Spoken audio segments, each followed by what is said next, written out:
Bueno, se dice que es integral cuando ambos campos se suman. Pero dentro de lo que es el integral, tenemos estas tres condiciones que están aquí en esta parte superior, que es el hipocompound, compound, compound plano, y, y el hipercompound. ¿Cuándo es uno y cuándo es el otro? Ahorita rápido lo vamos a explicar, pero en esencia es de acuerdo a los datos de salida. Los datos de salida son los que a nosotros nos da el indicador de qué mentada máquina estamos usando o cuál no. Por ejemplo, un dato muy importantísimo que nosotros observamos cuando estábamos haciendo la prueba, las pruebas, era muchachos, de forma muy elemental ponemos nuestro diagrama con nuestro campo paralelo, porque era a final de cuentas un compuesto paralelo largo, porque les dije que era la más usual. Y aquí tenemos nuestra carga. Bien. Aquí voy a tener el medio de control. Ahí está. Este medio de control está abierto. Yo colocaba aquí el ampémetro, el voltmetro y el ampémetro. Aquí estaba. Listo. Ahí está. Respetamos su polaridad. Perfecto. ¿Cuándo es cada uno de estos? Bien. Resulta ser que cuando esto está abierto, se dice que tenemos tensión en vacío. Yo estoy midiendo la tensión. Cuando estamos haciendo nuestra tabla, el primer dato con la carga cero significa abierto, es mi tensión de vacío. El primer dato siempre va a ser tensión de vacío, siempre. Cuando estamos con carga, porque hay pruebas en vacío, que más adelante las vamos a ver, son muy interesantes. Ahorita les explico el por qué. Porque nos permite determinar comportamientos también. La tensión en vacío es la máxima generación. A partir de ahí empieza a decrecer, sí, pero ¿cómo va a decrecer? Partiendo de estas características, fíjense. El hipocompound, el compound plano y el hipercompound. Hiper significa más que, hipo menos que. Esa terminal hipo, hiper, prefijo. Son prefijos griegos, recuérdenlo. Bien. Cuando es diferencial, nosotros nos percatamos cuando hicimos la segunda gráfica que nuestras tensiones se caían muy rápido. De hecho, llegamos hasta 25 o 30 volts. Eso significa que mi tensión de salida es mucho más grande que mi tensión con carga. Cuando cierro el interruptor, la diferencia entre ambos tiende a ser muy grande. Esta se convierte, la tensión de vacío se convierte en tensión con carga. Aquí se los pongo.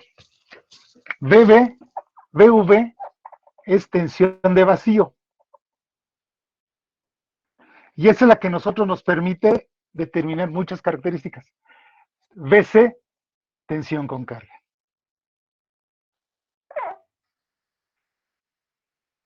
O sea, sí, ya cuando hay corriente. Aquí en la tensión de vacío, la corriente de línea no existe. O sea, es igual a cero. Entonces, si estoy hablando de un generador diferencial, eso tiende a caerse muy rápido. Por eso es que mi variación de tensión de vacío con tensión con carga es muy amplia. O sea, se cae muy rápido. ¿Qué pasa en el hipercompound? Pues resulta ser que lo que yo medía al vacío, cuando empiezo a meterle carga, empieza a crecer. Aquí tengo la B, esta es la B de vacío. Y estas son mis Bs de carga. Estas. Estas son mis corrientes con carga. Y de carga, o y de línea, como quieran. Y esta es la B. Este valor es B de vacío. Pero en esencia es tensión de línea. ¿Por qué? Porque es lo que estoy midiendo a la salida. Entonces, a medida que yo voy cambiando la carga en hipercompound, la tensión de salida, o la de carga, o de línea, como quieran, va para arriba. ¿Por qué? Porque es tanta la interacción magnética entre ambos que estos dos se suman, lo cual provoca que la tensión inducida crezca, la tensión de salida crece. Si esta crece, esta también en proporción. Es un problema no crean que es fino, no. A medida que la tensión empieza a crecer, hay riesgo de arqueo entre este y este, de que se produzca una corriente de cortocircuito y se dañe la armadura. Ese es un problema. ¿Qué pasa con el compound plano? Pues resulta ser que la tensión de línea cuando tenemos la carga, cuando ya cerré el circuito, tiende a ser muy parecida a la tensión en vacío. Casi no varían. Por eso se dice compón plano, porque su curva tiende a ser plana, es decir, paralela al eje X o absciso, como quieran. De hecho, se llamaría absciso, porque X es porque tenemos una variable X, y no tenemos variable X, tenemos variable IL. Por lo tanto, esta tendería a ser plana, porque son congruentes. ¿Y qué pasa con el hipocompón? Pues resulta ser que la V de vacío, cuando esto no tiene carga, al momento que cierro la carga, cuando la alimento con corriente, cuando cierro esto, esta automáticamente se cae. Pero no se cae mucho. Por eso es que tengo una variación hacia abajo. Tiende a caer, pero no tan grande. ¿Qué pasa cuando es diferencial? Cuando cambio se observa o se aprecia que la caída, las diferencias entre ambas tensiones es muy grande. Por eso es que se cae. El hipocompón también, aquí es como un dato que ustedes pueden en un momento observar, se comporta como un generador paralelo. Es muy parecido. Si ustedes ponen las dos gráficas una sobre la otra y las comparan, la del paralelo contra el hipocompón, son muy parecidas. ¿Cuál de estos cuatro es el ideal? Para mí el compón plano. Pero ¿cuál es el problema? El diferencial. El diferencial a mí me asegura que bajo cierta carga ya no hay tensión. Se pierde la tensión. ¿Y eso qué me da como consecuencia? Que evito lo que pasa en el hipercompón, una posibilidad de arqueo. Entonces puedo tener arqueo en este tipo de conexión de hipercompón. Ahora, ¿de quién depende el hipercompón, el compón plano, el hipocompón? De la configuración del serie. ¿Qué se entiende por configuración? ¿Cómo está hecho? ¿Cuántas espiras? ¿Qué calibre? ¿Cuántas espiras? El calibre. ¿Y en qué sentido tiene la espira? Si es horario o antihorario. Eso influye mucho. ¿Por qué? Porque entonces seguramente sí podemos tener dos campos magnéticos que se sumen. Hipercompón. Un campo magnético que quizás tenga un poquito menos de fuerza magnetomotriz porque tiene menos espiras que el hipercompón plano. Tiene mucho menos vueltas que los dos anteriores, hipocompón. Cualquiera de esos tres lo invierto, me genera el diferencial. ¿Estamos de acuerdo? ¿Alguna duda? ¿Ninguna? ¿Todo bien? No, profe. Sí. Eso lo pueden anexar, saquen una impresión, una captura de pantalla, y lo pueden anexar a lo que viene siendo la práctica que van a entregar para la semana entrante del compón. O sea, esto nos da soporte. Les subí información, es un documentito ahí de más o menos unas 8 o 10 páginas, que viene mucho de las características de lo que son los generadores de corriente continua. Así de forma muy breve, no profundicé en las fórmulas ni en ecuaciones, no tiene caso. Es para que vean comportamientos. Esos comportamientos son necesarios conocerlos porque, insisto, vamos a dar mantenimiento. De estos 4 ejemplos, el que más comúnmente encontramos es el compón plano. Compón plano y diferencial. Esos son los que más comúnmente usamos. ¿El diferencial dónde se utiliza? Pues ese se utiliza muchísimo para lo que son soldaduras de arco. O sea, esa soldadura eléctrica que utilizamos a través de los transformadores, anteriormente se utilizaba con un motorcito de combustión interna y propiamente el generadorcito, así como las plantas de alternadorcitos, las plantas de luz que manejamos. Ahora, en ese momento, se utilizaba en lugar de un alternador, se utilizaba un generador compuesto. Lo usábamos en diferencial, ¿por qué? Porque como se los comenté el día de la práctica, se produce mucha corriente aquí, en el arco. ¿Qué es lo que hace Crece su campo magnético. Es tal su campo magnético que se opone a este lo anula. La interacción magnética provoca campo magnético cero. Como provoca campo magnético cero, no existe inducción. Por lo tanto, mi corriente, ¡pum!, desaparece. Por lo tanto, el arco desaparece. En ese momento, cuando estoy tratando de hacer soldadura. Hay veces que la soldadura se tiene que hacer un toque con el electrodo en el punto donde quiero hacer la soldadura, o sea, el punto de unión con soldadura. Se electrodeposita Es decir, el electrodo lo que hace es depositarse a través de un arco eléctrico en el punto de unión, de contacto entre los metales. Ahí es donde se deposita. Es una corriente muy grande, 30, 40, 50 amperes. Esa corriente también depende del electrodo y del metal que quiera soldar. Esa corriente salía de la armadura. Cuando queda pegado el electrodo, demanda máxima corriente, 100 amperes. Los 100 amperes pueden quemar la armadura. Por eso se utilizaba el famoso diferencial. En la actualidad se utilizan plantas a través de transformadores. Funcionan parecido. Tienen dos campos magnéticos, ya se les había comentado, contengo dos campos magnéticos. Uno negativo y otro positivo se van a sumar. Pero si son dos negativos, son positivos, se van a repeler. Cuando se repelen, ¿qué pasa? Se oponen. Cuando se oponen, su campo magnético final es cero. Cuando su campo magnético final es cero, no hay tensión. Y podemos separar fácilmente el famoso electrodo. Entonces, han ido cambiando. Aquí teníamos, soportaba más variaciones de corriente. Los diodos, que son los con los cuales se utiliza en las fuentes de soldar, esos son electrónicos, son los famosos diodos. No aguantan tanta corriente. 150 amperes se están tronando, 100 amperes se queman. Entonces, esos sí aguantaban, pero son muy costosos, no conviene tanto. Bien, ahora vamos a retomar algo que les había comentado de la práctica de la semana, perdón, del día lunes. Qué es ese algo? Hay algo, o hay un tema que se denomina desmagnetización de la zapata polar. Y para tal efecto vamos a entrar con lo que es la simulación. No vamos a hacer práctica, nada más vamos a observar un ejemplo. Y quiero que observen ese ejemplo. Es el mismo generador de corriente continua que hemos estado utilizando. Lo voy a conectar en lo que es tipo compuesto, porque es el que acabamos de ver, es el que más tenemos presente. ¿Para qué? Ahorita lo van a ver. Hay dos formas de desmagnetizar la zapata polar.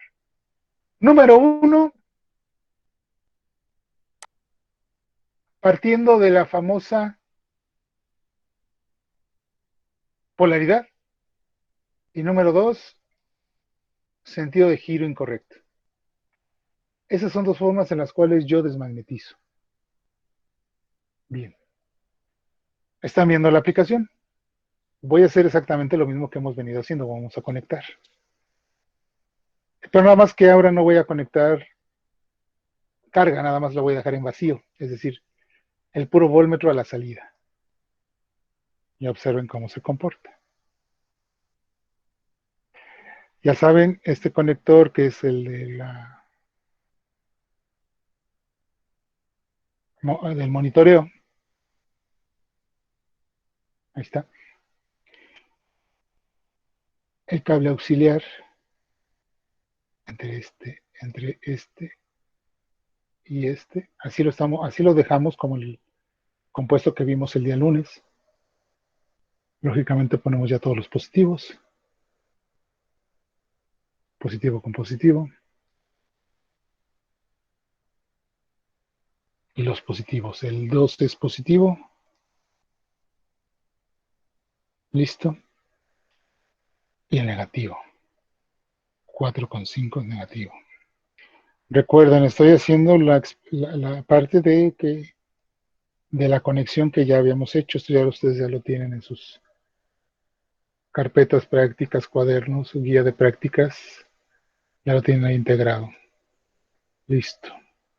La conexión es un compuesto largo. No me interesa tanto la conexión, lo que me interesa es el efecto. Y el efecto es el magnético, es el que acabamos de ver de las famosas curvas de hipercompón, compón plano, hipocompón diferencial. Bien. Entre 2 y 4 voy a conectar el voltmetro.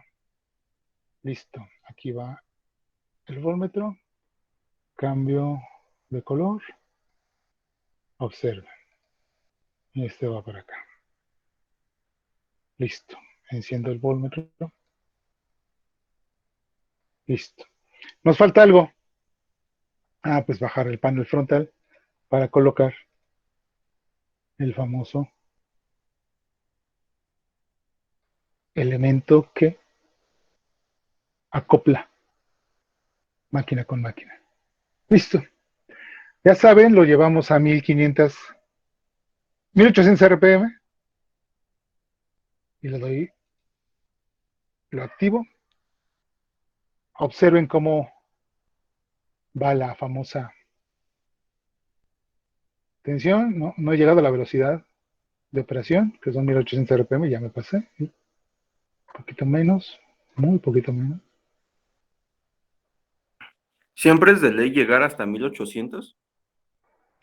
Sí, es una de las situaciones que siempre tenemos que llegar. ¿Por qué?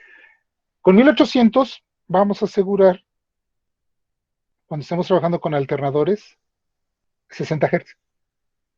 Entonces de ahí se homologa.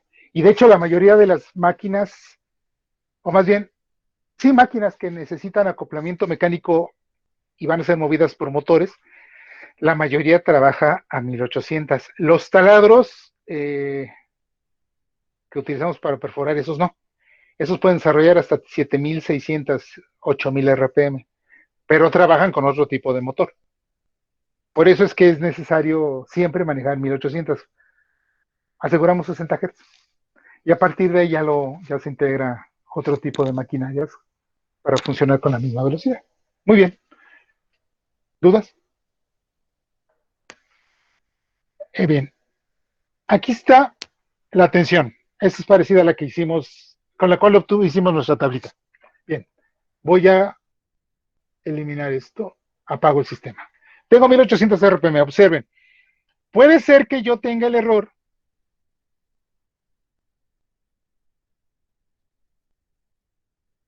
de haber conectado de forma equivocada. ¿Qué conecté de forma equivocada? Esto. Ya sea que me confundí con la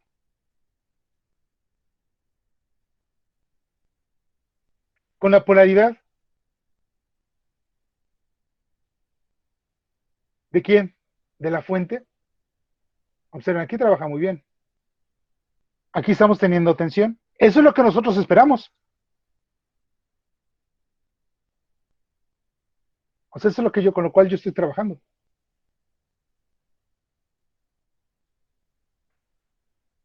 ¿Cuáles son mis hipótesis? Pues ahí les van. Mi hipótesis, si cambio la polaridad no pasa nada en el generador. Vamos a demostrarlo. Ojo, si cambio mi sentido de giro. Y ahí está. Detengo otra vez el módulo.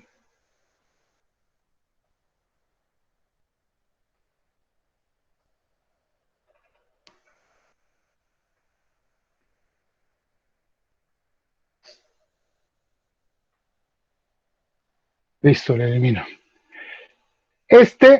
El azulito lo voy a pasar al rojo. Observen. Recuerden que generamos 150 y tantos volts. Ahora voy a mandar el rojo al negativo de la entrada de la fuente de impulsión. Listo, ahí está. Me puedo haber confundido. No pasa nada si me confundo. Lo único es que si llegamos a confundirnos en la conexión, hay que estar muy atentos cuando estemos energizando para evitar precisamente que la falla se extienda. Ahorita les explico la falla. Cierro el interruptor de alimentación y observen. ¿Qué pasa con mi tacómetro? Se va a 1800 y fracción. Teníamos 1800 hace rato. Pero observen el voltmetro. Se fue a menos 2.667. ¿Qué significa eso? Que le estoy aplicando campo magnético contrario, es decir, el motor genera campo magnético. Ese campo magnético tiene un sentido diferente al anterior, a cuando yo conecté de forma correcta. Me está generando menos 2.667. Significa que no estoy produciendo energía, al contrario, mi tensión es negativa. Significa que tiene mi polaridad invertida. Por lo tanto, si yo lo dejo mucho tiempo trabajar así, quien se daña son las zapatas polares.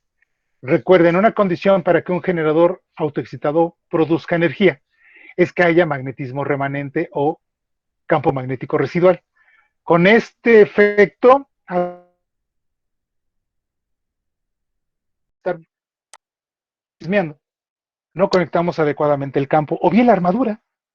Puede ser que no hicimos bien la conexión. Observen qué pasa. De repente como que quiere generar y a la vez ya no. Vean. Significa que con esta, pero fíjense, la velocidad alcanzó 1870 RPM. Ah, pues resulta ser que con esta velocidad, vean qué tensión estoy generando. 2.98. O sea, es una parte de los 158 volts que estábamos produciendo. ¿Por qué? Pues dio la casualidad que yo cambié la polaridad de quién? De la excitación. Si yo cambio la polaridad del campo o la excitación, provoco el mismo efecto que si yo cambiara el sentido de giro. Estoy provocando que el campo magnético se pierda. ¿Por qué se pierde? Ahorita lo vamos a ver. ¿Dudas hasta ahorita? Interrumpo esta forma de trabajo. Recuerden, esto que acabamos de ver, que acabamos de ejecutar, es la famosa desmagnetización de la zapata polar. Pero quiero que observen algo acá enfrente. Ya lo de los generadorcitos ya pasa a otro momento. Ahorita estamos en la desmagnetización de la zapata polar. Observen.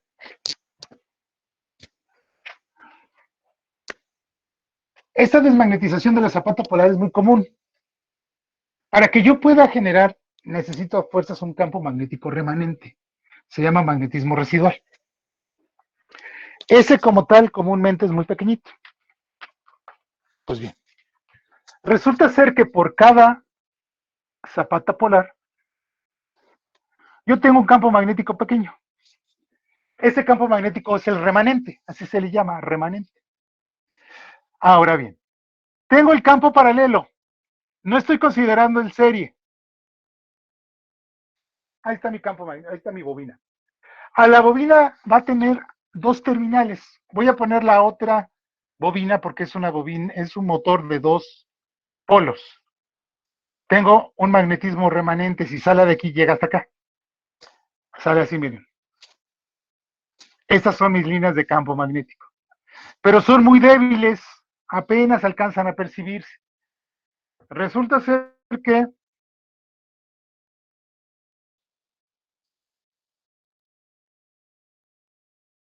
aquí tengo mis terminales de la bobina. Esta bobina es la de arriba y esta bobina es la de abajo. Esta es la norte y esta es la sur. Por lo tanto, la norte tiene una entrada, una salida. La sur tiene una entrada y una salida. ¿Cómo se conectan ambas? Así. ¿Para qué? Para que esta sea mi entrada y esta sea mi salida. Yo las conozco como F1, F2. Esta es la negativa y esta es la positiva. En términos del generador que estamos viendo. Entonces, esta bobina y esta bobina van a compartir la misma corriente. Pero ojo, ¿cuál es la intención? Si esta es la bobina norte, ese es el campo magnético norte, residual. Esa es va a ser la bobina sur y este va a ser el campo magnético residual sur. ¿Qué pretendo hacer? Estos dos son vectores. Lo que quiero hacer es que el sur se suma con el vectorcito residual. Esta es la del campo magnético paralelo y esta es la residual para obtener ¿qué? Un campo magnético más poderoso. ¿Eso qué provoca? Que cuando yo coloco aquí la armadura, produzcamos una fuerza electromotriz. ¿Por qué? Porque cuando esto está girando, recuerden, la clave es el giro. Esta línea verde se va a sumar con otra línea roja, negra, con otra línea negra, con otra línea negra, con otra línea negra. Es decir, voy a generar más campo magnético. Estas líneas negras producidas por esta bobina y esta bobina van a reforzar al residual, provocando un campo magnético más poderoso. ¿Sí me explicó? ¿Qué pasa si los campos magnéticos están invertidos? El residual y el del campo paralelo. Este se opone a este. Por lo tanto, ¿quién gana? Es una diferencia de vectores colineales coplanares. Por lo tanto, ¿cuál es mi resultante? Esta. Esta no tiene la suficiente fuerza para generar una tensión inducida lo suficientemente poderosa. 2 volts, 3 volts, 4 volts. ¿Sí me explico? Entonces, lo que estoy haciendo con esto es demostrarles que el campo magnético es necesario que lo tengamos. ¿Por qué? Que lo tengamos como en una cierta polaridad. Porque si lo invertimos, ambos se cancelan. Si ambos se cancelan, la tensión inducida se cancela, o bien tiende a ser casi cero. Ya lo vieron, 2 puntos y tantos volts. Cosa que estábamos generando, ¿cuánto? 158, 160 volts. ¿Cuándo generamos 168 volts? Cuando las polaridades coincidieron. ¿Qué polaridades? Las de los campos magnéticos. El campo magnético remanente más el campo magnético del campo paralelo. ¿Sí, muchachos? ¿Alguna duda?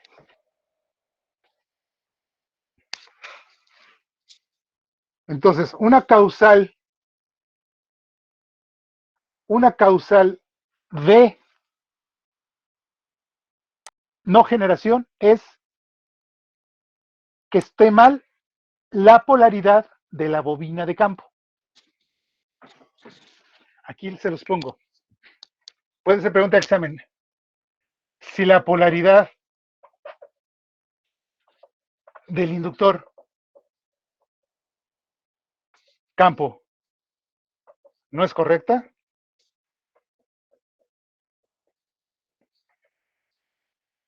se produce la desmagnetización.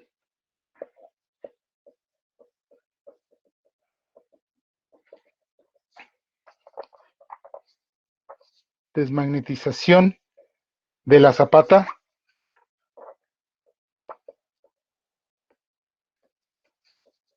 Es decir, que el campo magnético remanente se hace cero.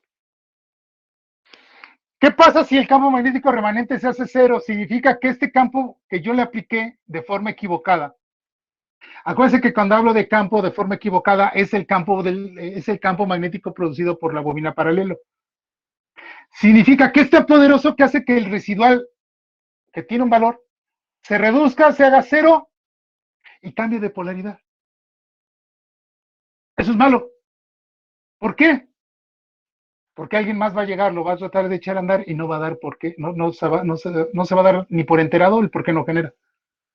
Precisamente, inmediatamente que nosotros descubramos que la polaridad de la bobina, comúnmente campo paralelo, está invertida, hay que parar la máquina y cambiar la polaridad de la bobina. ¿Cómo lo observo? Con dato de placa. Si mi dato de placa me dice que tengo una tensión de salida de 200 volts y a la salida no me da ni siquiera la mitad, significa que probablemente tengo una falla en ¿dónde? En polaridad de bobina. ¿Qué debo de hacer? Pues simplemente intercambiar la entrada y salida de corriente ¿a quién? A la bobina. Y ya con eso debo de lograrlo. Si a pesar de hacer eso está trabajando de forma irregular, ¿qué debo de hacer? Detengo la máquina, la desacoplo y le aplico corriente. Es decir, obligo a que el generador trabaje como motor. Eso significa la remagnetización. ¿Por qué? Porque significa que no está bien magnetizado.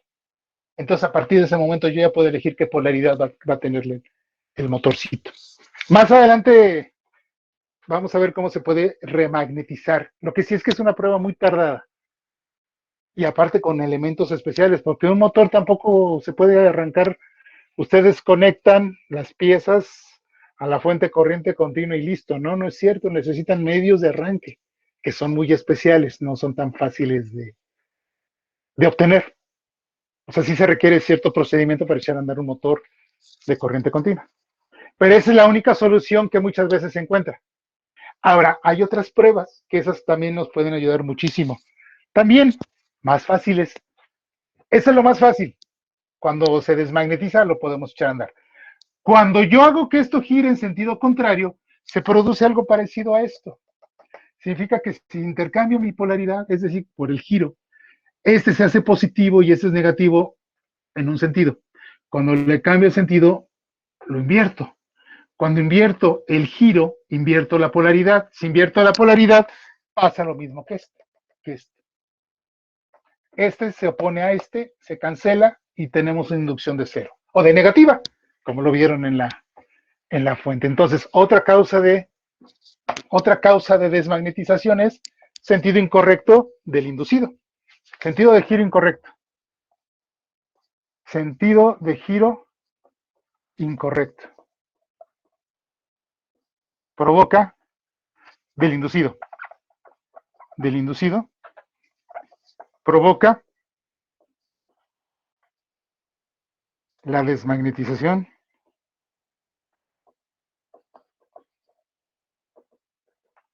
de la zapata polar. Ahora bien, recuerden, la zapata es la parte metálica.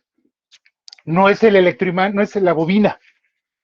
La zapata polar es la que pierde su magnetismo remanente, que es necesario de acuerdo a la teoría que hemos visto. ¿Qué requiere un generador autoexcitado? Magnetismo remanente y sentido de giro correcto, nada más. Es lo que necesita un generador autoexcitado. ¿Dudas? Hay otra prueba, por ejemplo, el día lunes observaron que el comportamiento del generador cuando estaba conectado como diferencial hacía esto.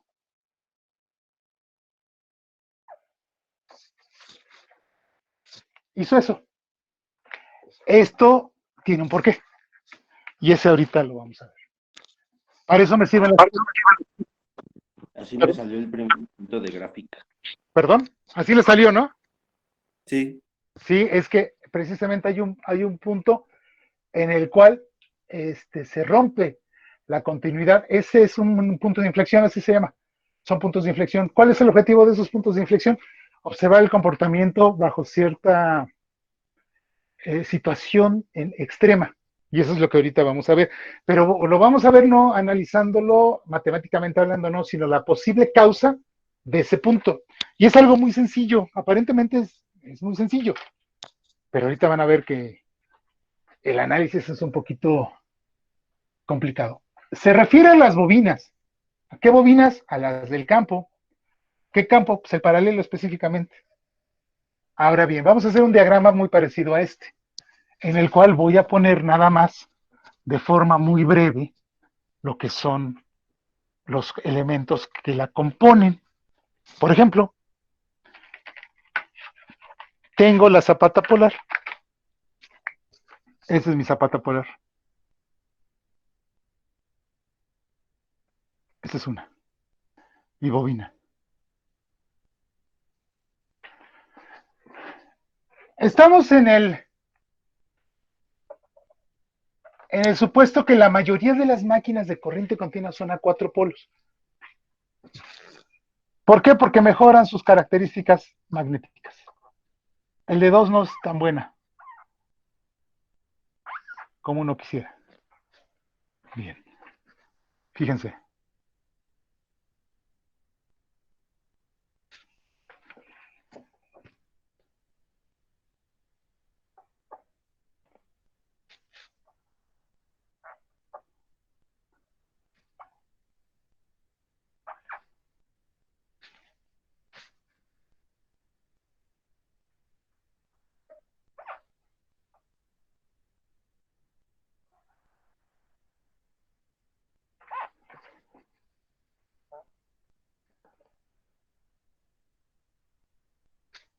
Un poquito más corto estas.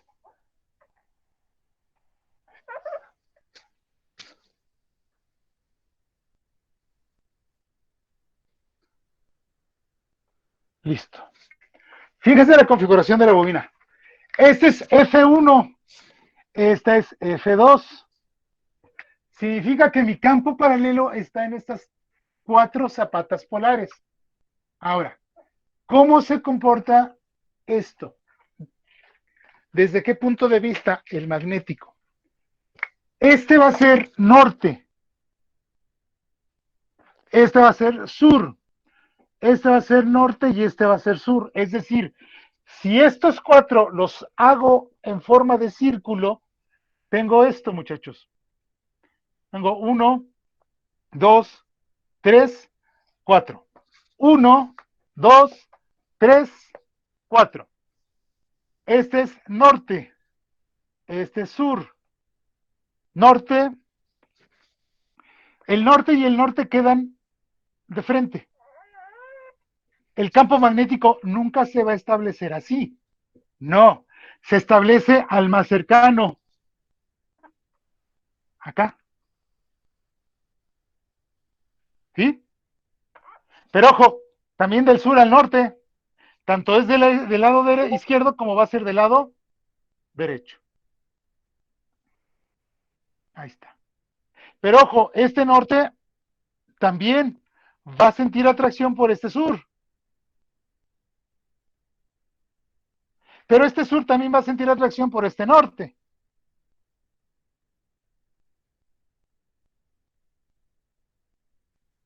¿Cuántos campos tengo? 4, 1, 2, 3, 4. ¿Qué son esos 4? Este es mi espectro magnético en un generador de 4 polos.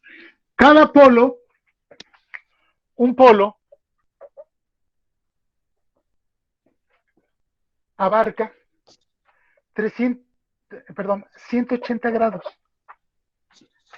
Si tengo una máquina de 4 polos, pero ojo, estos grados, al momento que yo los manejo de geométricos a lo que me establece el polo, es decir, lo que abarca, se convierten en grados eléctricos. Ya no son los geométricos, que son de 360. No, porque da la casualidad que en una máquina de 4 polos tengo 720 grados eléctricos. O sea, hace 2 circunferencias, 360. Es que cada polo me abarca 180 grados. Si tengo 4 polos, ¿cuánto es el total? 180 por 4, ¿cuántos son? 720, ¿por qué? Este son 180, más 180, 360, más 180, 540, ¿no? Más 180, 720. ¿Sí me explicó? Entonces, los grados eléctricos, nada que ver con el grado geométrico. Los grados eléctricos o el grado eléctrico es el número de grados que son afectados por el polo de un imán. Son 180 grados. Hay veces que una bobina yo puedo hacer que maneje menos grados. Para eso se ponen bobinas muertas. Pero eso ya más adelante, cuando veamos motores, que es donde más se maneja, es donde la vamos a ver. Ahora, estos campos magnéticos, ¿quién los produce? Estas bobinas. ¿Por qué? Porque el campo magnético residual lo voy a poner en otro tono.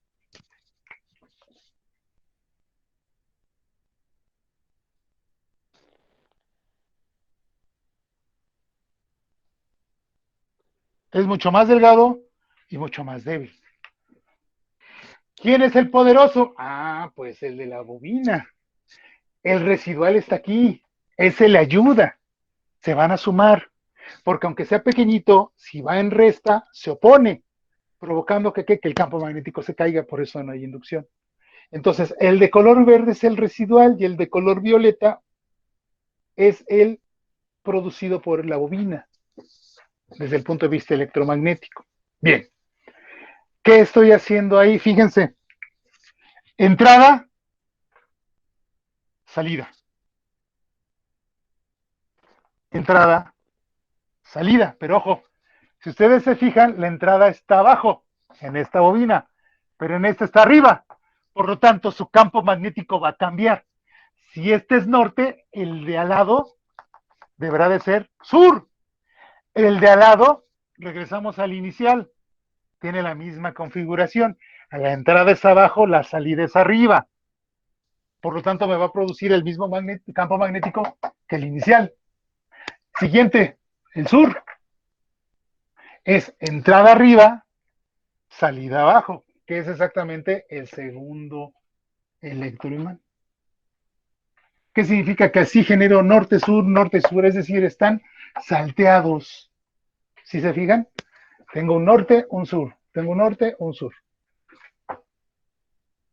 Ahora, ¿qué estoy tratando de hacer con esto? Primero, yo debo de determinar cuál es mi tensión del campo paralelo.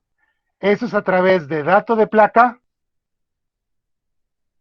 Por ejemplo, si es un generador paralelo, la tensión del campo es igual a la tensión de línea. ¿Estamos de acuerdo? Pero si es un generador compuesto, comúnmente también la tensión del campo es igual a la tensión de línea. ¿Para qué voy a hacer esto? Ahorita quiero que lo vean. Si yo sé que mi tensión de línea por dato de placa es de 200 volts,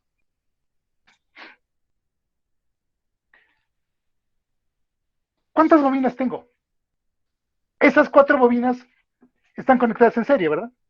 Bien, cada bobina va a tener una tensión de bobina. ¿Cuál es la función de esta tensión de bobina? Hacer que opere. ¿Que opere quién? La bobina como tal. Es decir, aquí necesito una tensión entre la entrada y salida para que haya corriente y todo el rollo y produzca una tensión. Perdón, yo produzco un campo magnético. Aunque las 4 están en serie, cada bobina tiene una tensión. ¿Cuál es la tensión de cada una de las bobinas?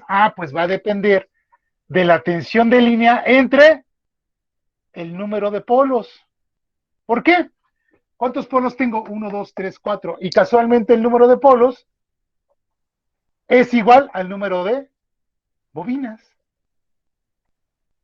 Por lo tanto, la tensión de línea, que es la de la salida del generador, la que genera para alimentar una carga, entre el número de polos. Por ejemplo, si son 200 volts, entre 4 polos, ¿cuál es mi tensión de bobina? 50 volts.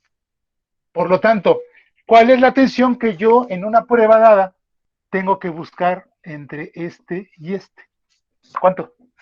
50 volts. ¿Por qué? Ahora se van a preguntar, bueno, ¿y por qué la tengo que buscar? Vamos a imaginar que aquí tengo 50, aquí tengo 40, aquí 60 y aquí 50. Pues no que todas sean igual. Pues significa que una de estas dos, o las dos, ya las repararon y las repararon mal. ¿Por qué? Porque yo puedo jugar con mis tensiones. ¿Están de acuerdo? Pero ¿qué pasa con mi corriente? No es la misma. ¿Estamos de acuerdo? Ahí está un circuito serie. Supuestamente en el circuito serie es la misma. Uh-huh. ¿Pero por qué es la misma? Porque mis resistencias son la misma. ¿Qué pasa si aquí tengo menos resistencia y aquí más resistencia? ¿Quién va a producir menor o mayor campo magnético? ¿Esta o esta? Y estas van a ser iguales, ¿no? Entonces, ¿eso qué me trae como consecuencia? Que tengo que investigar dónde caramba está mal hecho. Por eso fue el pico. Va cayendo, de repente se baja y otras vuelve a subir. ¿Qué significa? Que aquí demandé máxima corriente, aquí hago una distorsión magnética, se cae y luego vuelve a subir. ¿Por qué? Porque sobrepasamos esa distorsión magnética. A partir de esa distorsión magnética ya se estabiliza otra vez el magnetismo. ¿Pero qué creen que se hizo esto? Tendría a ser esto. ¿Se acuerdan? Esta es una prueba necesaria. ¿Y esta cuándo se hace? ¿O cómo se hace? Pues con la máquina abierta, es decir, ya la tengo desarmada. ¿Por qué? Porque no puedo estar manipulando al interior del generador si tengo la armadura. No se puede. ¿Qué se hace? Pues se conecta entre F1 y F2 previamente seleccionadas, se le conecta la tensión esta. ¿Por qué? Porque es mi tensión de operación. Es la tensión la cual le voy a hacer llegar a quién, a la bobina para que pueda trabajar. Si le meto menos, no sirve. Tienen que ser a fuercitas 200 volts, según el dato de placa. Si es más o si es menos, bueno, ya dependerá del dato de placa, insisto. ¿Alguna duda? ¿Seguros no? Esa es una forma, cuando tenemos el voltmetro. Otra forma que también es bastante interesante. Es la misma prueba, pero con otro elemento. ¿Se acuerdan de la lámpara serie? Pues bien, ahora vamos a usar la lámpara serie. Hay veces que puede llegar a tronar la bobina. Ahorita les hago un esquema muy sencillo. Este es el núcleo de la bobina. Ese es mi núcleo. Resulta ser que la bobina, de acuerdo a los esquemas que hemos visto hasta el cansancio, ahí está. Esta es una de estas. ¿Cuál? No sé, ni me interesa saberlo. Resulta ser que la bobina, esta es esta. Tiene su entrada y su salida. Está a 600 espiras, observen, aquí está. Resulta ser que entre conductor y conductor, que ustedes se fijan, lo acabo de abrir con la uña, Aquí pudo haber habido una falla al momento de instalarla aquí. Es decir, que se peló, para acabar pronto. Se peló, se abrió el aislante. Por lo tanto, hay continuidad entre aislante y entre vuelta y vuelta. Entre cada una de ellas, de los conductores, puede haber continuidad. ¿Qué significa eso? Que entre este punto y este punto hay continuidad. Que entre este punto y este punto hay continuidad. Que entre este punto y este punto hay continuidad, al igual para acá. Entonces, la corriente no va a pasar por la bobina, sino se va a ir por esta parte. ¿Qué va a pasar si se va por esta parte? Anula el campo magnético. Por lo tanto, puede pasar mi corriente por acá, pero en lugar de hacer todo el recorrido por todo esto, ¿por dónde va a entrar? Llega hasta este punto y ¡pum! Se chispa por acá y sale por acá. Evita todo esto. El campo magnético no produce, desaparece, pero hay continuidad. ¿Qué es la continuidad? Que permite un circuito eléctrico dejar pasar corriente. Ahí está dejando pasar corriente. Entonces, ¿qué tengo que hacer? Pues muy fácil. Primero, con la lámpara serie, fíjense lo que se hace. Recuerden, la lámpara serie, ¿qué lleva? Un contacto. Una de las terminales va aquí y la otra va a las uniones.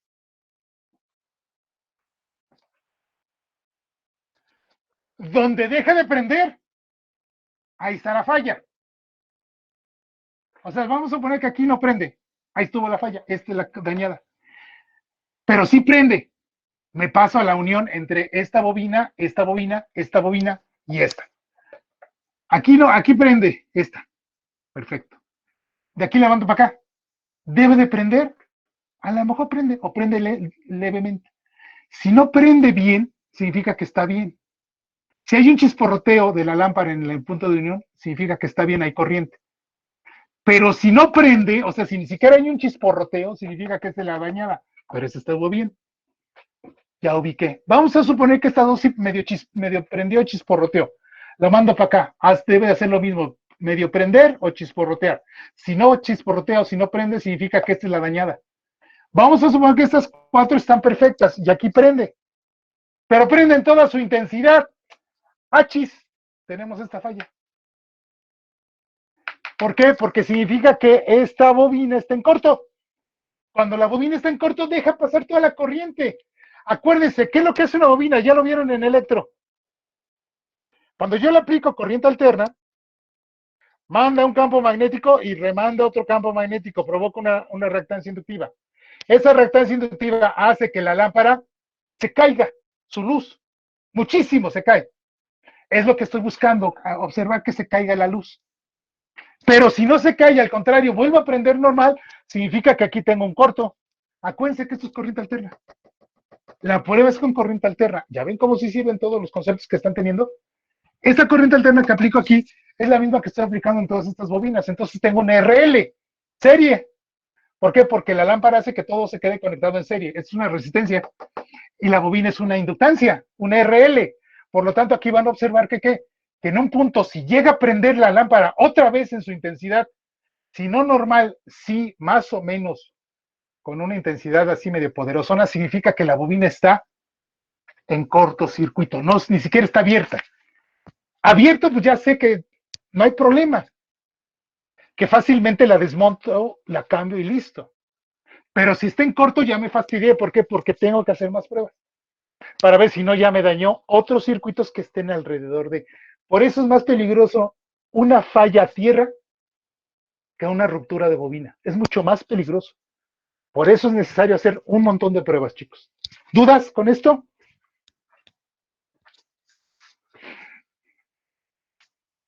No, profe. Perfecto. ¿Qué se procede a hacer entonces? Primero medimos aquí, debe de la lámpara medio prender. Recuerden, una bobina de campo paralelo es de alta resistencia.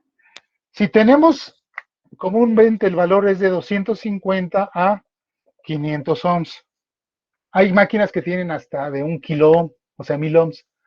Tengo que dividir entre el número de polos cuánto vamos a tener por polo. O sea, si 500 ohms entre 4 vendrían siendo 125 ohms. Si yo le conecto 125 ohms en serie a una lámpara, no va a prender mucho. Entonces, a partir de esa aseveración, yo ya puedo esperar algo. Tengo que hacer muchas veces así el cable. O sea, tomo los dos cables y le tengo que hacer así. ¿Para qué? Para observar si hay chisporroteo. ¿Qué significa chisporroteo? Que empiezan a producirse muchas chispitas. ¿Por qué? Porque significa que sí hay continuidad eléctrica. Eso también lo puedo hacer con un ómetro. ¿Cuál es el problema del ómetro? Su corriente. Este trabaja con 500 hasta con un ampere, 500 miliamperes hasta con un ampere. Con un multímetro, ¿qué corriente tengo? 100 miliamperes máximo. 50, 10, 5 miliamperes. Hay veces que esto no lo mide. Lo mide mal. Entonces, para eso es la lámpara serie. Ahora bien, también la otra forma es este y este lo conecto a la tensión aplicable. Ahora bien, si no tengo tensión aplicable al valor que necesita para operar, le puedo meter una tensión. Pero ¿qué creen? Que debe ser en corriente continua. ¿Por qué? Porque si le meto corriente alterna, entonces me va a provocar un efecto, vamos a decirle, un falso positivo o negativo. O sea, se voy a tener una lectura incorrecta. Entonces debo de meter a fuerzas corriente continua. Y a partir del con el voltmetro en continua, mido aquí, mido acá, mido acá y mido acá. ¿Cuánto debo de medir? La tensión aplicable entre el número de polos. ¿Cuánto vendría siendo? Si son 100 volts, debo de medir 25. Si son 120 volts, 30 volts. ¿Qué pasa si hay uno con menor tensión? Ahí está la falla. Es esta. ¿Por qué? Porque aquí ¿cuánto debo de tener? Si debo de tener 30 y resulta ser que nada más tengo dos espiras, ¿qué tensión voy a tener? Pues como 5 volts. Y el resto, ¿dónde se va? Se va para acá. Se distribuye. ¿Sí me explico? Entonces, a partir de ahí yo ya puedo detectar una falla. Entonces, ¿Esto cómo se...? ¿Perdón? entonces el voltaje total de todas las bobinas se divide entre las bobinas para saber cuánta cantidad de voltaje tiene cada una. Así es. Ok. Así es, tan simple. Pero fíjense, si tengo 6, porque hay máquinas de hexapolares, octapolares, dodecapolares, significa que tiene un chorro de bobinas. Entonces, la tensión que yo le aplico, hay hasta de 24 polos. La tensión que yo le aplico la debo de dividir entre la cantidad de polos. Pero ojo, hay polos principales y polos auxiliares. ¿Cómo los distingo uno del otro? Pues dentro de la máquina tengo unos con zapata polar y otros que no tienen zapata polar. Los de zapata polar, ¿qué es esto? Esta como cola de paloma, cola de Milano también. Esto, muchachos, este es el campo principal, ese es un auxiliar. Este no me sirve para la prueba. El que me sirve para la prueba son los buenos, los poderosos. Estos son los poderosos.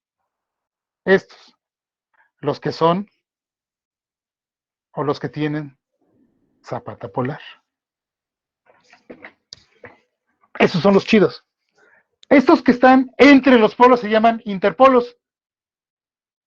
Los interpolos me sirven para un efecto, se llama reacción de inducido. ¿Qué es lo que hace? En motores se acelera a la máquina. En generadores la tensión se cae. Pero estamos hablando de tensiones cuando tenemos corrientes de 50, 100, 200 amperes, no de 5, 3, 2 amperes. Eso es nada a comparación de la generación real. Entonces, estos interpolos sirven para reducir un efecto, reacción de inducido de armadura. Los polos principales son estos, los de la zapata polar.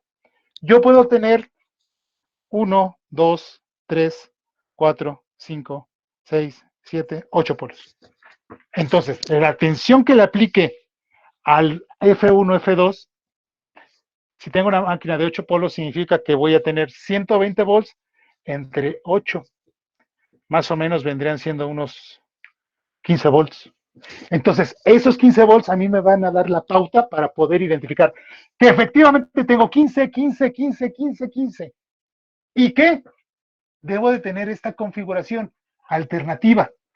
Entrada, salida, entrada, salida, entrada, salida, entrada, salida. ¿Para qué? Para crear un campo magnético de esta forma, alternado, salteado para acabar pronto. ¿Pero qué creen? Cuando yo hago esta prueba, puedo matar también otro pájaro. Fíjense, si este es norte, con una brújulita, pues verifico que sea norte. Si este es sur, pues debo de identificarlo.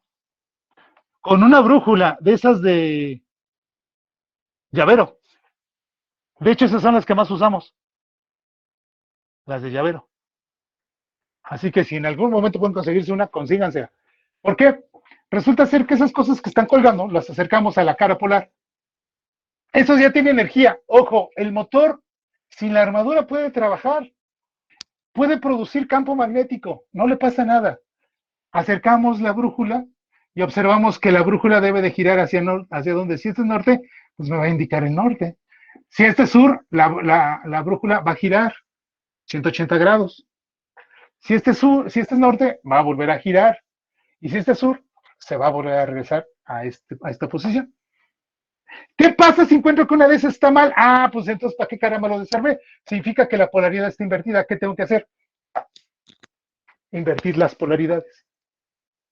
Es decir, ¿se dan cuenta cuántas formas o cuántas posibilidades hay de falla? Ahorita acabamos de ver como 4 o 5. Una que hay un corto, otra que esté ya abierto, otra cuál es que la polaridad no coincida con lo que dice que debe de ser. Por eso yo debo de saber sacar mis diagramas. Yo de antemano, yo no sé qué tipo de polaridad sea la bobina 1, 2, 3, 4, pero ¿qué creen si empiezo 1, 2, 3, 4, 1, 2, 3, 4, 1, 2, 3, 4, 1, 2, 3, 4? O sea, va cambiando la numeración, no pasa nada. Es lo que yo les decía con los conductores. Si los pongo rojos, azules, amarillos, pues eso no pasa nada, nada más es una forma para que yo no me pierda en tanto alambrerío. Pero realmente los electricistas de antes, solamente con un gisecito o con una plumita marcaban y a partir de ahí hacían todo lo que tenían que hacer. No había medidores, no había tantos medidores como ahorita que hay ¿cómo se llama? De corriente de fuga y que puesta a tierra. No, con una lamparita serie se hacía todo y se acabó, porque así era. Con un multímetro, es más, ni siquiera había multímetros. Los multímetros siempre han sido muy caros, muy costosos. Entonces, con una lamparita serie, como se los dije, hay que hacerla. Háganle y con eso ya tienen un probador excelente. Con ese probador yo determino si están bien o no. ¿Cómo? Con el comportamiento de la lámpara. Si aquí medio prende, aquí no prende, y aquí casi no prende, y aquí de repente vuelve a prender, significa que la falla está aquí. ¿Por qué? Por las características que ya les comenté. Para eso les sirve la teoría. Nada más para aburrirlos o para llenarles o hacerles perder el tiempo. Entonces, si yo cambio mi procedimiento en el sentido de acomodo o de referenciar mi bobina 1, 2, 3, 4, no pasa nada. Puedo empezar desde aquí, puedo empezar siempre y cuando observando que haya una distribución parecida a esto. Por ejemplo, puedo haber puesto este sur y este norte. ¿Pasó algo? No, no pasa nada. Simplemente es una referencia. ¿La referencia para qué me sirve? Pues para poder hacer un análisis, nada más. Yo puedo haber empezado desde acá, puedo haber empezado allá, o sea, desde donde quieran, desde cómo se acomoden. Y desde cómo, cuando llegan a la parte física, observen cómo se encuentra la máquina. A lo mejor ni les da chance de poderla abrir. Ni modo. Queda en desuso. Hay que cambiarla. Pero sí pueden llegar en un momento dado a decir, si es una falla en campo magnético, y si ustedes observan que tiene un comportamiento errático, es decir, ¿qué se entiende por errático? Que haga esto, una curva característica significa que tengo problema en campo magnético. ¿Cuál puede ser? Que uno esté fallando, número 1. Número 2, que el comportamiento de campo magnético residual ya no exista. Número 3, que una de estas esté cortocircuitada. Ese es un comportamiento de cortocircuito. ¿De quién? De la bobina. Puede ser cualquiera de las 4 si es una máquina de 4 polos. Si es una máquina de 6, pues todavía es más riesgoso que haya más fallas en más polos. Si es una máquina de 2, no hay de otra. Ahí son 2 polos. Nada más. Esto nada más se presenta con campos magnéticos. Lo que es armadura y lo que es calentamiento y lo que es colector, conmutador, provoca esto. Que se caiga más rápido. Pero si es así errático, es campo magnético. O sea, si la inducción está mal. se está produciendo una inducción equivocada que no es la que corresponde a lo que nosotros deseamos o planeamos. Ahora bien, eso es en el caso de quién? Del paralelo. ¿Qué pasa en el caso del serie? Porque pues, digo, ya estamos en esto, pues también vamos a verlo. Pero observen, en el caso del serie, como se los dije el día de la clase, la zapata polar comúnmente, aquí tiene la bobina del campo paralelo,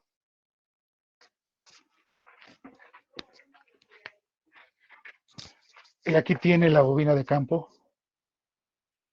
serie. Es decir, este es S1, S2, F1, F2.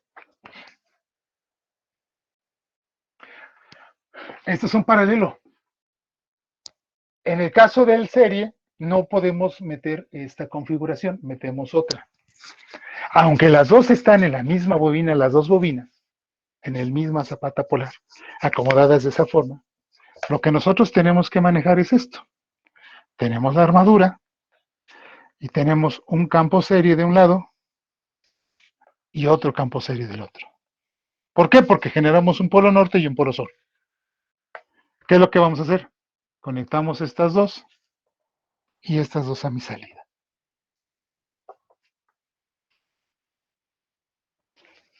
Listo. Este es el generador serie. Hacia grandes rasgos.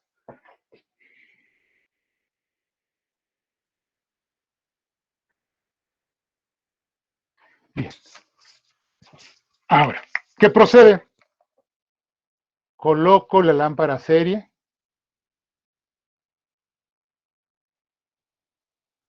Uno la mando para acá y otro la mando para acá. Estas son mis terminales de prueba.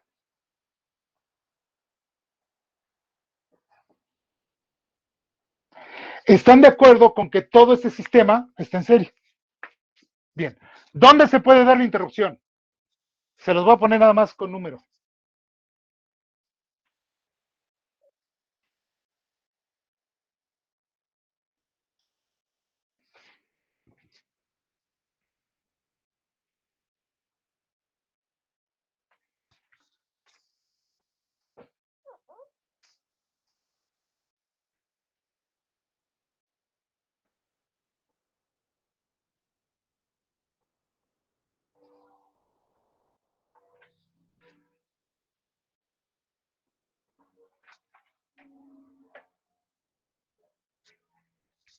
En esos 8 puntos se puede dar la interrupción.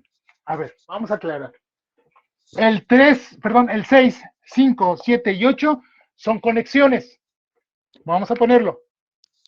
5, 6, 7, 8 se refieren a conexiones del generador. El 1 y el 2, campo serie. El 4 y el 3,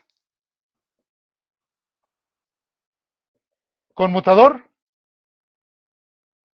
con escobilla.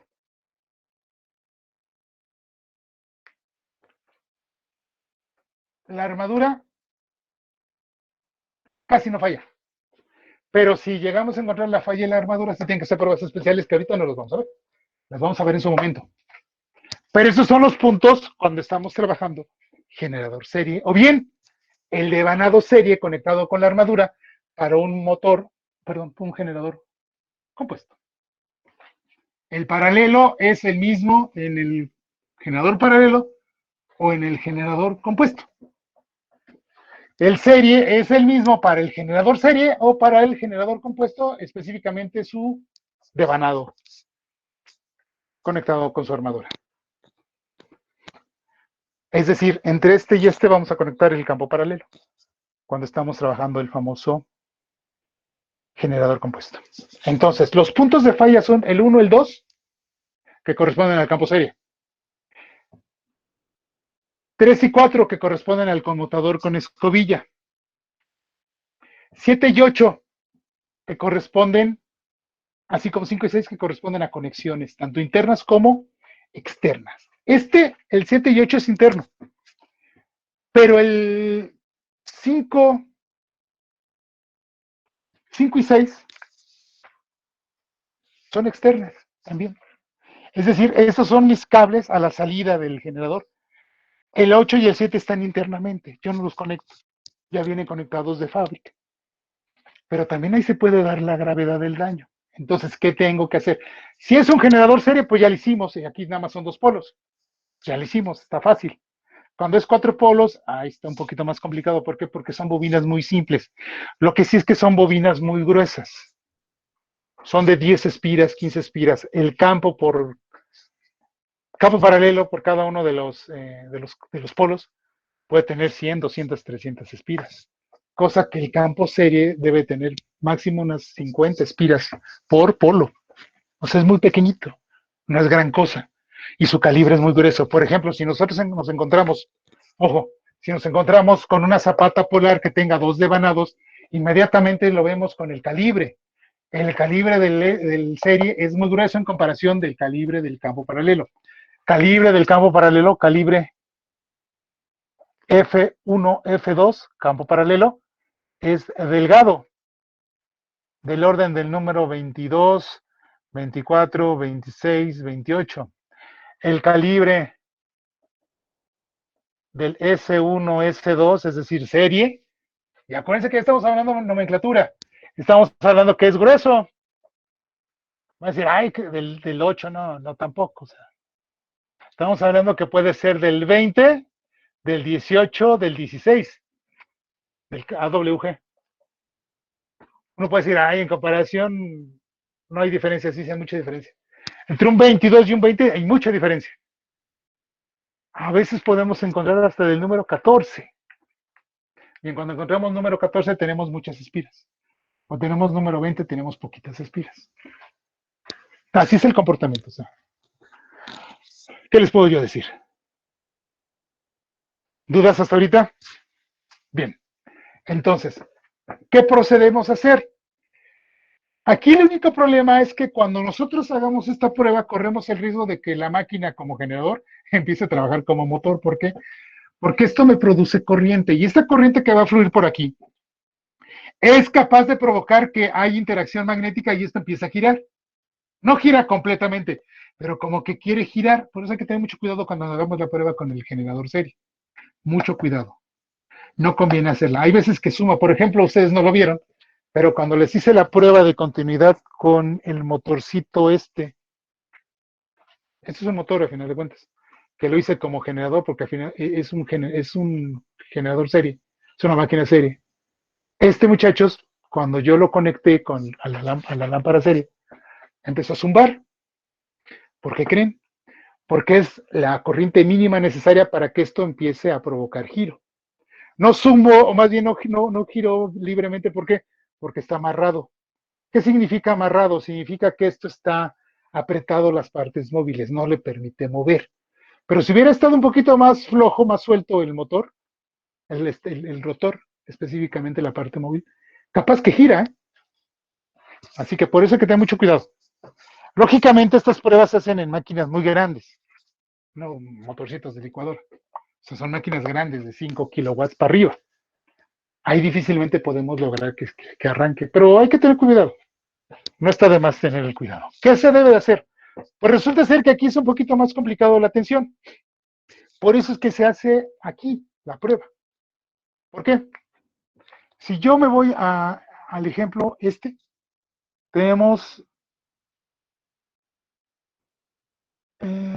2 polos, más o menos así.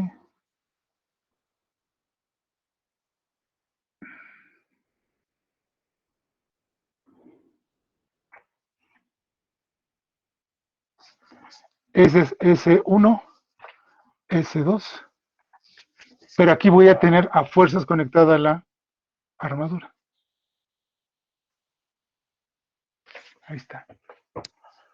Bien, si yo quiero hacer que esta prueba sea correcta, lo que tengo que hacer es desconectar esta armadura y aplicarle cuando mucho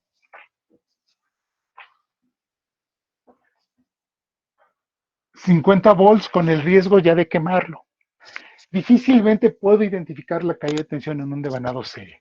Cuando estamos haciendo cálculos, necesitamos un montón de elementos para poder determinar la caída de tensión en el campo serie. Es prácticamente imposible determinarla. ¿Por qué? Porque tenemos cambio de carga muy rápido. Y si ustedes se fijan en los valores que obtuvimos cuando estuvimos analizando el generador serie, sus valores eran muy pequeñitos. Entonces, si le meto 50 volts, corro el riesgo de quemarlo.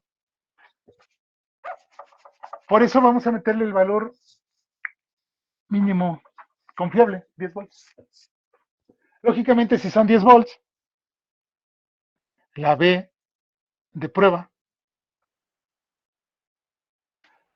la tensión de bobina para la prueba va a ser igual a tensión de prueba.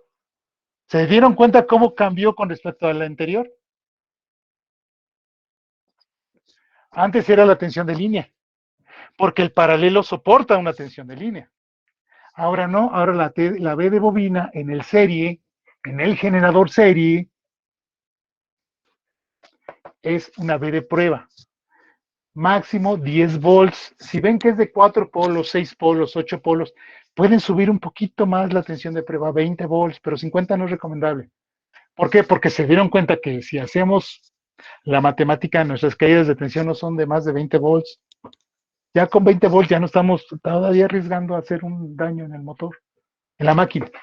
Entonces serían 10 volts entre dos polos. ¿Cuánto es? 5 volts por polo. O sea, tensión de bobina, 5 volts.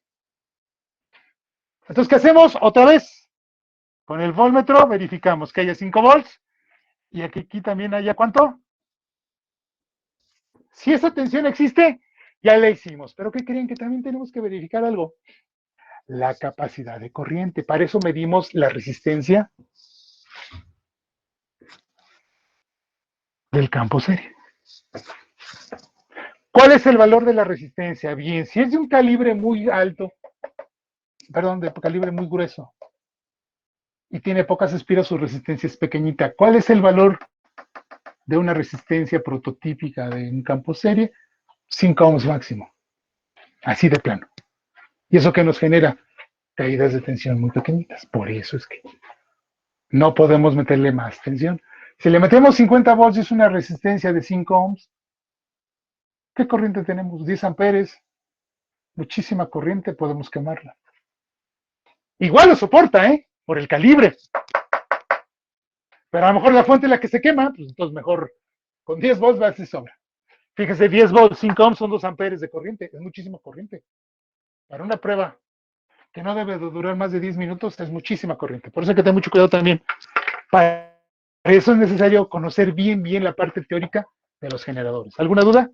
Esto, muchachos, ya es parte de lo que es el mantenimiento. Es la ejecución del mantenimiento cuando detectamos fallas. ¿A partir de quién? De mi curva característica, que está con picos en su trayectoria de curva. Es decir, cuando tenemos valores que están oscilando mucho, cuando cambiamos valores que vemos que se caen o que se suben de repente, tenemos que hacer estas pruebas. Tanto este en el serie como el anterior en el paralelo. El compuesto se dieron cuenta que no tiene como tal una bobina. Tiene 2 bobinas. Pues gracias a ese compuesto tenemos que hacer 2 pruebas. Que nos va a servir para qué? Para determinar sus comportamientos. Bien, chicos, ¿alguna duda?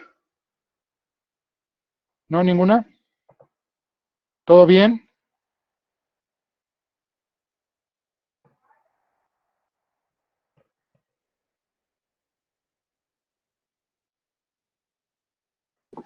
Todo bien, profe.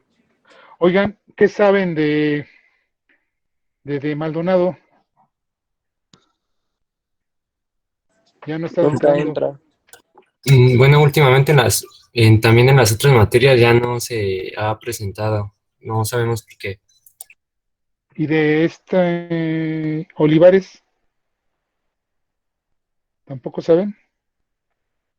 ¿Algo? Digo, porque no quiero que después No, vayan profesor. a afectarse, porque es que qué justicia y demás, ya saben, ¿no? Ok. Bueno, pues ahí si los ven, coméntenles que, no que nos preocupe, pero sí queremos en un momento dado eh, asignar responsabilidades como es debido.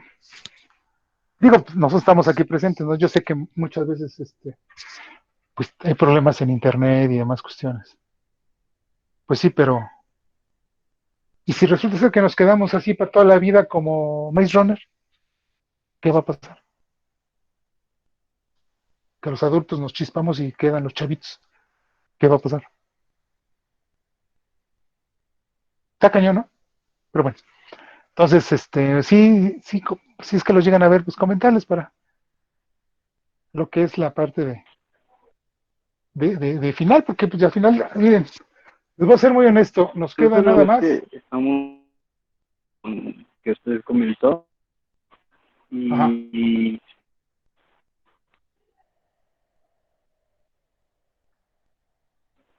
miren, les comento, tenemos otra materia en la cual estamos en equipo con ella. De hecho, mi compañero Chico Texas está con nosotros y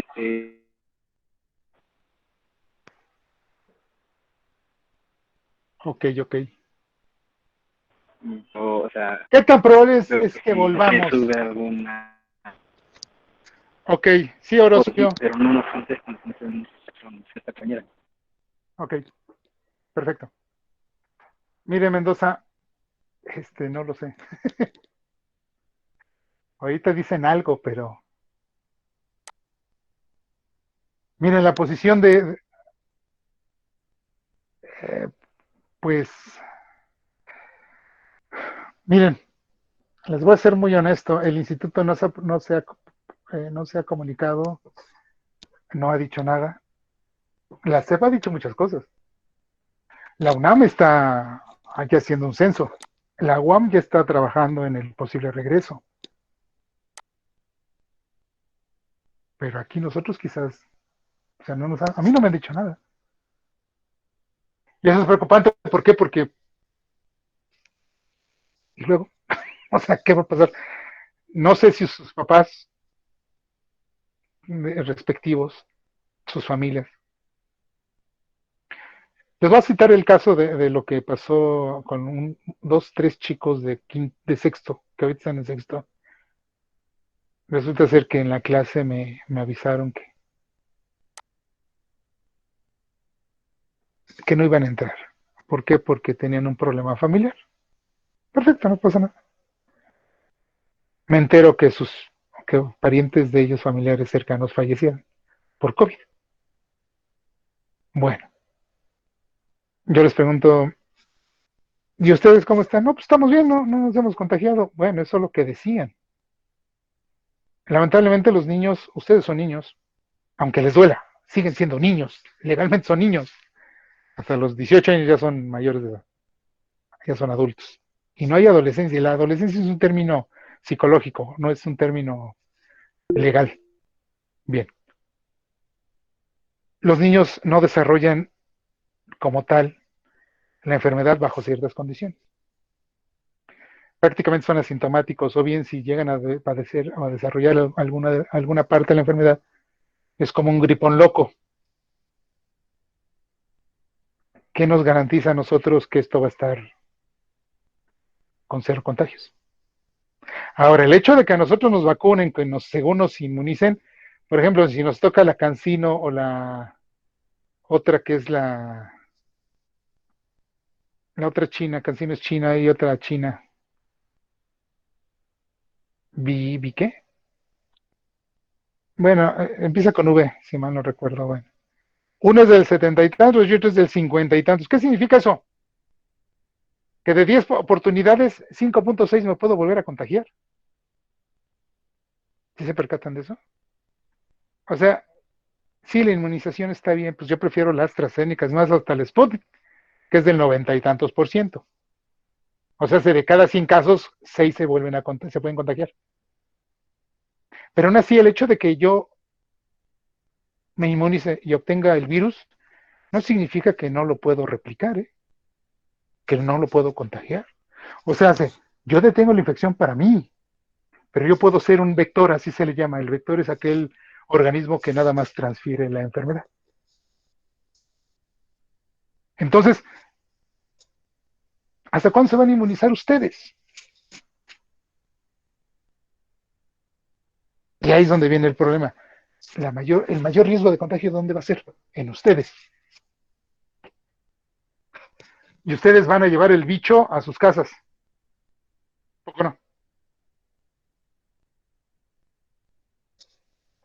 Y eso es el riesgo. ¿A poco sus papás van a estar conscientes de eso? O sea, está Nos cañón, van ¿eh? a los salones, pero en el metro. O sea, espéreme, García. O sea, no es tanto el hecho de decir, vamos a tener protocolos. Su mugroso protocolo va a ser una botella de gel. ¿Ese va a ser su protocolo? Está cañón, ¿eh? Y ahora, ¿saben cuántos alumnos están yendo allá en Campeche? 5 o 6 por escuela. A ver, o sea, esto es una vacilada, ¿eh? Realmente sí estamos asegurando que regresamos en agosto, y etcétera, etcétera. Miren, una cosa es lo que digamos, lo que deseemos, y otra cosa es la gran realidad. Yo les voy a ser muy honesto, yo no sé qué va a pasar. De hecho, ni siquiera nos han pedido informes a nosotros. Yo el día de ayer me inscribí para lo de la vacuna del grupo de 50 a 59 años. A mí me corresponde ese rango. Pero yo voy a esperar a ver qué dice el Politécnico, a mí me vale. Yo me voy sobre la que vayan a poner, que no sé si es la Pfizer, AstraZeneca o Sputnik, no sé en cuál me corresponda. Pero yo me voy sobre esa. O sea, a mí me vale si el Politécnico dice, no, yo te voy a vacunar, a mí me vale. Precisamente por lo mismo, pues no dice nada, pues ¿por qué me voy a esperar? Mejor me voy por mi cuenta y vámonos. Ahora, sobre ese regreso, ¿realmente estará consciente la gente de que regresemos en agosto? Y no nada más las autoridades. ¿Quiénes son los principales afectados? Ustedes. Y ojo, ustedes, por ejemplo, Martínez Ramírez, que ya tiene 18 años, que bueno, pues ella es responsable por usted. Y, por ejemplo, con él yo ya puedo hablar de cosas de adultos, pero con el resto no puedo. Con el resto debemos ser más cuidadosos. Ahora, el resto, la mayoría tiene en promedio 16, 17 años. El problema es que sus papás todavía deciden por ustedes. Y si los papás dicen, exactamente paredes, tan chiquitos, si los muchachos, papás de ustedes, les dicen, no vas, pues no van. Ni modo. Entonces, esa es la otra. El regreso va a ser semáforo verde, vacunados, inmunizados y de forma voluntaria. Así que, no sé, yo no sé. De hecho, estamos teniendo precisamente, ese es ahorita un grave problema de nosotros. No sabemos qué va a pasar. Estamos en el limbo, los que trabajamos, por ejemplo, en el IPN, porque al menos los de la SEP ya se están organizando, los del UNAM, los de la UAM. Hasta los privados ya están organizados. Ya los privados ya les dijeron cuándo los van a vacunar y en dónde los van a vacunar. El instituto brilla por su ausencia como siempre. ¿Por qué? Porque nada más hay gente que se dedica a hacer lo que no deben de hacer. A ver parte política por parte beneficio a la comunidad. Que así ha sido siempre. Lo malo es que nosotros lo hemos permitido.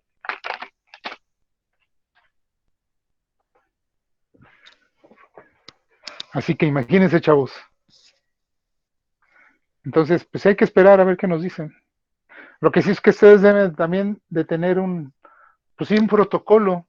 Me imagino que sus papás salen a trabajar, regresan, cuando entran los rocían, los hacen que se limpien, dejan zapatos, no sé cuál sea lo que hagan. Al menos aquí en su casa nosotros lo hacemos así. O sea, yo no salgo. Quien sale, eso es una de mis hijas y y mi esposa son los que salen comúnmente porque tienen que ir a trabajar. Entonces, cuando llegan, pues yo me dedico a rociarlas de Glade o esas fregaderas, esas cosas que según controlan los bichos, etcétera, etcétera. Les pongo gel, hago que se limpie los pies. Hay veces que si ya tienen mucho tiempo en la calle, pues se cambian la ropa, etcétera, etcétera. Entonces, quizás sea un protocolo, pero bueno, al menos llevo año y cacho sin infección. Me he salvado. Entonces, esos son protocolos. Y otra, inmediatamente tengo un medidor, tengo dos medidores, uno de temperatura, otro de oxigenación, etcétera, etcétera. Son protocolos, pero lo estoy haciendo. Ese es el problema. Tanto cuidarnos para que lleguemos a la tiznada escuela y nos contagien, no, pues caramba. Imagínense. No, va a estar difícil, chavos, de verdad, ¿eh? Está bien tremendo, ¿no? Yo no sé cómo le vamos a hacer. Yo no sé, y no quiero meterles dudas ni incertidumbre, pero yo como papá de alumnos, yo no los dejaría regresar. Yo no.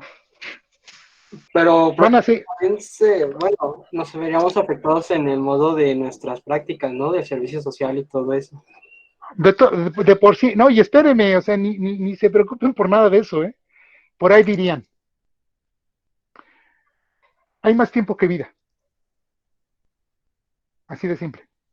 O sea, hay muchas cosas que según quieren hacer muy puntualmente, nada más sabe por qué lo hacen, para cumplir requisitos, no ustedes, sino las autoridades, para quedar bien ahí arriba. No, chicos, está en riesgo su vida. Así, se oye payaso, pero van 800 niños muertos en este periodo de pandemia. Niños, entiéndase, de 0 a 18 años. ¿Para qué se arriesgan? Entonces, o sea, hay cosas que no podemos permitirnos. Sí, muy bien, voy a salir con el título. ¿Para qué si no hay trabajo? Mejor preocúpense por salir y continuar a superior. Buscar una beca en superior y quedarse. Y mantener promedios para mantener la beca. O sea, váyanse a lo práctico, chavos. De verdad, váyanse a lo práctico. A lo que les permita sobrevivir, subsistir en esta época, porque está muy tremendo, ¿eh? De verdad está muy, muy cañón. Nosotros tenemos un plan como área eléctrica, entonces no sé en qué vaya a terminar, porque de verdad la escuela no ha dicho nada, y la escuela como tal, la autoridad. Allá en Zacatenco no han dicho absolutamente nada respecto a un regreso. Ok, vamos a estar esperanzados a lo que diga la SEP. Pues sí, pero yo hubieran pedido el padrón. ¿Cuántos maestros tienes de tal edad? ¿Cuántos maestros tienes de tal edad? De trabajadores, etcétera, etcétera. ¿Quién regresa? ¿Quién no regresa? Como les dije, yo tengo comorbilidades, entonces igual yo no regreso. Y si regreso va a ser bajo ciertas normas. ¿Sí me explicó? O sea, yo no voy a poner en riesgo mi vida. Se oye payaso, pero es la verdad. Y luego, ¿cómo vamos a regresar? ¿Cuántos alumnos va a haber para el siguiente semestre? Ustedes son, ¿qué? 40 y algo. De ustedes, 40 y tantos, ¿cuántos van a continuar a quinto? De esos, vamos a imaginar que permanecen todos. ¿Cómo vamos a acomodarnos en los talleres y laboratorios? ¿Cuántos días van a ir ustedes a la escuela? ¿Todos? ¿Todos van a ir a la escuela todos los días? ¿Sí me explicó? O sea, esto, como dirían por ahí unos compañeros y tienen toda la razón, esto ya va a ser un efecto post-pandemia. Pero esta pandemia quizás llegó para quedarse. No sabemos. Apenas llevamos año y cachito y ya sacaron vacuna. No inventen. Una de mis hijas es ingeniera biotecnóloga y tiene una maestría en ciencia aplicada. Pues resulta ser que me dice, no, papá, cuando menos son 5 años para crear una vacuna poderosa, con el riesgo de que no a todos les afecte o les genere inmunidad. Lo que me dice, lo que pasa es que ya la tenían fabricada, pero por la por el tiempo en el cual se desarrolló todo esto, pues lo trataron de hacer por las patas y pues ni modo, es lo que hay. Entonces ahorita estamos pasando lo que no le está pasando a los conejitos, a los gatitos, a las ratitas de laboratorio, que les inyectan y a ver qué pasa. No, o sea, no les dio tiempo de echarla a andar con animalitos. Ni modo. Pero si eso genera inmunidad, qué bueno. Y si ahí viene otra, el año que entra, otra vacuna más poderosa, pues de todas maneras lo va a tener que poner. Así que. No, Paredes, sí lo ponen, sí lo están poniendo. Lo que sí es que esta es una iniciativa muy buena, que apenas va a ponerse o se está aplicando. Que sí, se está desarrollando inmunidad, efectivamente. Entonces, lógicamente, sí está funcionando. Pero a lo mejor tendría que funcionar mejor. ¿Sí me explico? Y que hubiera más duración. Por eso fue la premura. O sea, la diseñaron para el corto plazo, no para el largo plazo. Pero bueno, pues es lo que hay. Y pues ni modo, hay que adaptarnos a lo que tenemos. El del regreso, no les sé decir. A mí no me han dicho nada, no me han informado nada y en cuanto haya algo, pues yo les avisaré. Que lógicamente deben de estar atentos a los canales oficiales, chavos. Entonces sí es necesario que no, pues que ustedes estén al pendiente. Pero en cuanto salga algo, yo les digo. Del servicio social y demás cuestiones, ni se preocupen. ¿Por qué? Porque hay tanta lista de espera que a lo mejor hasta en 2 años a ustedes les toque. Ni se preocupen. Cuando haces la inscripción te dice que tienes que esperar a que los otros terminen para que a ti te den una respuesta. Efectivamente. Hay una larga pila, entonces puede tardar un poco tu servicio. Y así como... Así es. Efectivamente. Entonces, ni se preocupen, ni generen ansiedad, ni nada. Tranquilos. Y de hecho, ni siquiera deberían de hacerlo como en otras escuelas. Ya acabaste, órale, con todo el título, sáquese a la fregada. Órale. ¿Por qué? Porque no hay chance. O sea, mientras no sea presencial, no se puede hacer gran cosa.